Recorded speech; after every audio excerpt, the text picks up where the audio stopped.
These are some of the lesser known liquids and sprays that I use for routine bicycle repair and maintenance. Knock'er Loose penetrating spray. Can't get that pedal off, or maybe it's some other bolt on the bike? We'll try some Knock'er Loose from CRC, which is a penetrating solvent. I find better to use than WD-40. We'll spray it on right around the edge of the bolt. We're going to let that sit for about 2 hours. Then we'll set ourselves up in a good position, holding one pedal, and we'll push down and release the pedal. Goof Off Pro Strength Remover. Sometimes when you're removing bar tape, some of the adhesive backing of the bar tape leaves a glue-like surface that we want to clean off before we go ahead and retape. And this is where something I use often comes in mighty handy. It's called Goof Off Pro Strength Remover.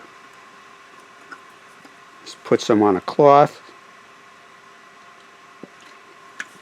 and go to work.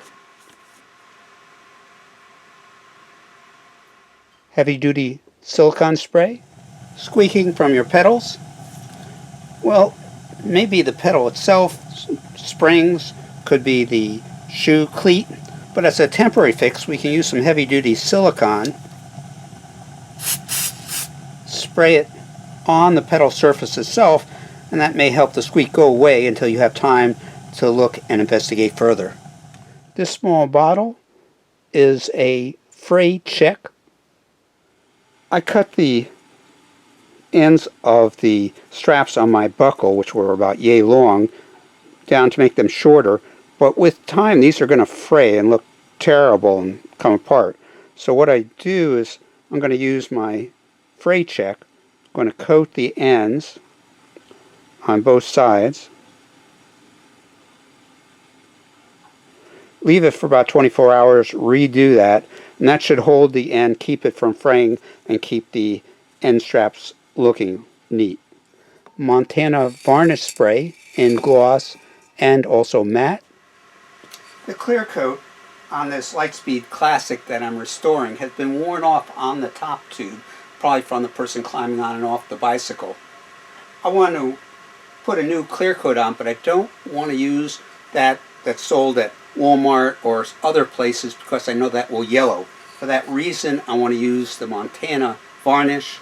In this case, I'll use the gloss because it won't yellow, and I'll follow the instructions on the can, and that is, we'll give it 2 light coats, and I'll repeat on the other side.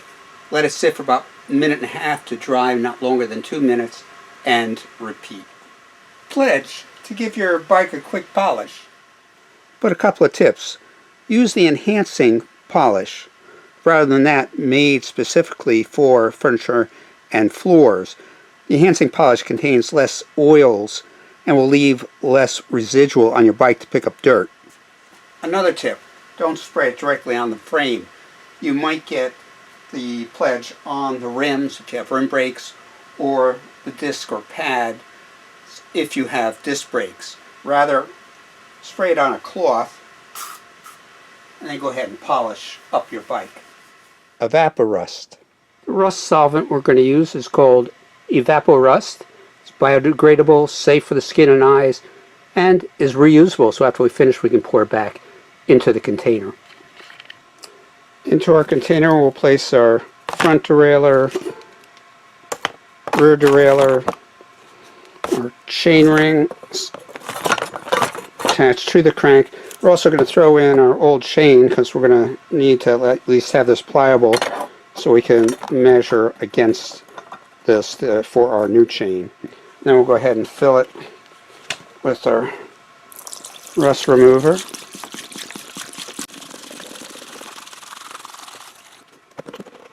Get that chain submerged the best we can, and then cover it and leave it for approximately 36 to 48 hours. Okay, our big moment with Evapo-Rust. We have our drivetrain components sitting at the Evapo-Rust for about 36 to 40 hours. We're going to take them out and dip them in water and see how we did.